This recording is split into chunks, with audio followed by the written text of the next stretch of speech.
I was sent this property by a viewer in Hungary who asked me to see how I might convert this old Hungarian grape press into a small home.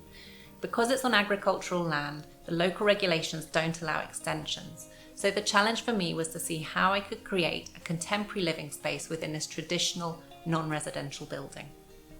So this grape press was once used to serve the vineyards which are still growing in the area for small-scale wine production. This particular building has fallen into disuse with the decline in local production, but the tradition of winemaking in Hungary is still thriving not too far away in the area north of Lake Balaton.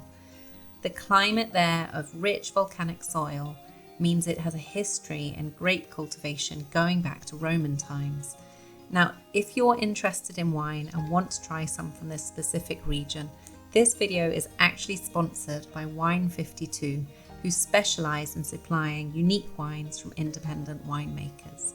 They are actually offering a free case of wine to viewers of this video if you use the URL shown on the screen now. When you sign up, you'll just be asked to cover the postage cost of $8.95 to receive 3 completely free bottles of wine. You can opt for red only, white only, or a mix, and you'll also get some snacks and some written information about the wines in Glug magazine. And what I think is particularly great about Wine 52 and what sets them apart is that they search out and curate cases from a huge diversity of wine regions, as well as showcasing undiscovered winemakers from the most famous wine producing areas. So if you decide to continue with their monthly wine club, you'll get to experience that feeling of travelling a little bit off the beaten track while trying out the local produce. So if you'd like to try this out and receive your free case of wine, just go to wine52.com/Gemma. Now, this building presented a totally new style of architecture to me, and one that I'd describe as quite stylistically dominant. These plaster mouldings around the windows and across the facade, the large, heavily columned entrance, and this striking roof shape are all features that really define the building's character. So sometimes it can work really well to disrupt these elements with competing contemporary interventions. But on a building of this size, I think doing that here would quickly rob it of its identity. So instead, these are features that I need to work with and help guide the design and layout internally.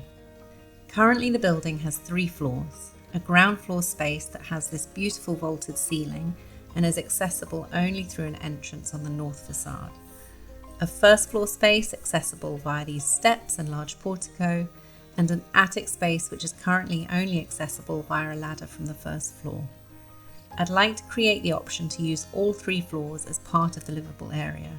So the first thing I did was to consider how to introduce a staircase to enable this.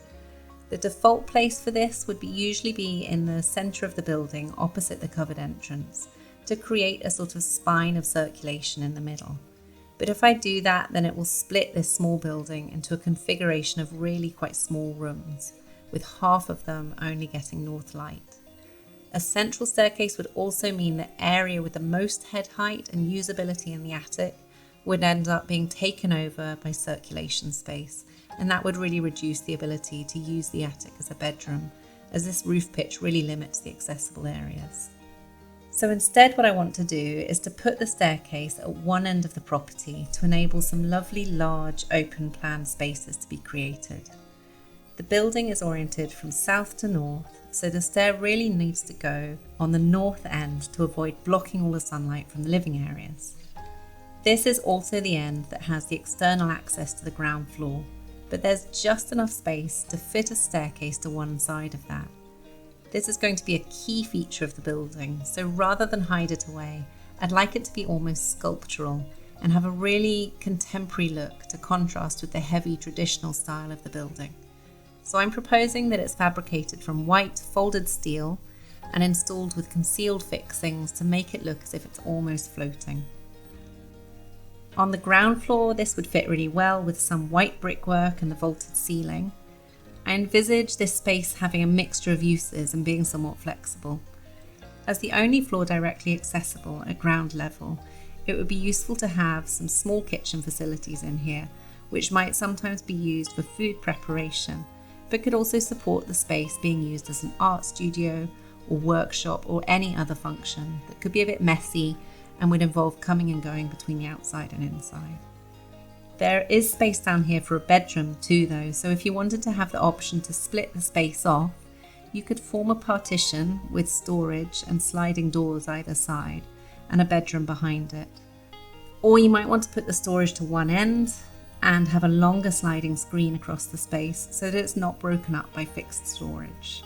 It would be worth trying to introduce some more windows, and then if it was possible, you might even be able to introduce a small shower and WC into the space beneath the entrance portico by splitting the room up and creating an internal opening with some steps. It's still useful storage space, so that external access for logs and tools could be retained, and the little existing window could instead be incorporated into the bathroom space. So now the first floor can be accessed in two ways, via the new staircase internally or externally via the entrance portico. That area can be treated as a terrace now, which will benefit from it no longer being a principal circulation route. When you enter this first floor space via the portico, you come into the main open plan living, kitchen and dining space. This is still a small building, so it is a lot to fit into the space, but this area has the best provision of light and usable area, so it is worth using it for the main living functions. Rather than keep the staircase open to the room, I've screened it off behind this glass wall. I obviously still want it to be very visible for decorative reasons, but this floor also needs to have a bathroom on it, and if I was to open this space up completely, the bathroom boxed off in the corner might seem a bit strange. So instead I've partitioned off the bathroom with the vertical circulation into a shared area, but kept the visual link to the stair through this glass panel. And then this door just slides back to access that area. And you'll remember from the beginning how these windows are very decoratively framed on the outside, which means I don't want to alter their shape or size. This creates a challenge for fitting the bathroom in, as I definitely don't want to cut into or cover over the window, but there is not enough floor space for the bathroom without doing something like this. So what I've done is continue this contemporary language of glass partitions and created a translucent wall to the shower that steps in from the line of the bathroom enclosure. It allows light to pass into the shower from this window, but using sandblasted glass will maintain privacy for the shower. And it's just a bit of a playful feature and way of changing the material language at what could otherwise have been a really awkward junction, to deal with it in a positive way rather than a compensatory way. And then up to the attic floor above, this roof is such a lovely shape. I like the idea of keeping this space open with a mezzanine overlooking the living space below. Head heights can really dictate what can be done up here, but again, you can keep one end for the staircase, and this area above the shower and below I've shown as a pull-out wardrobe. Technically you could fit a WC in here, but you'd then need to take up more space elsewhere for storage.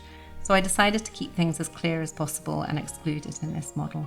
Initially, I modelled a really contemporary dormer up here to continue the language of the stair and allow for some extra head space and a large window, but in the end I decided to show these eaves roof lights instead as a way of maintaining the profile of the roof and revealing some of the roof structure.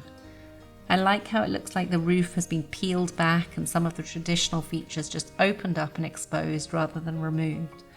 And this northwest facade of the building lends itself well to a bit more intervention, as it's currently the least decorative elevation.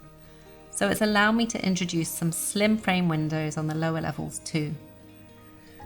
I think incorporating these crisp contemporary elements would work really well in contrast with the heavy decorative exterior if the whole exterior was painted white as a final finish.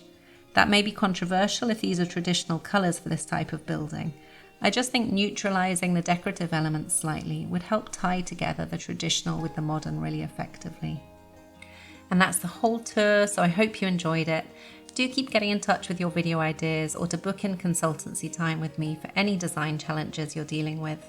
You can find all the tools and books I use regularly on my website, and I'll also have some drawings for sale on there too soon, so sign up to find out as soon as they're live.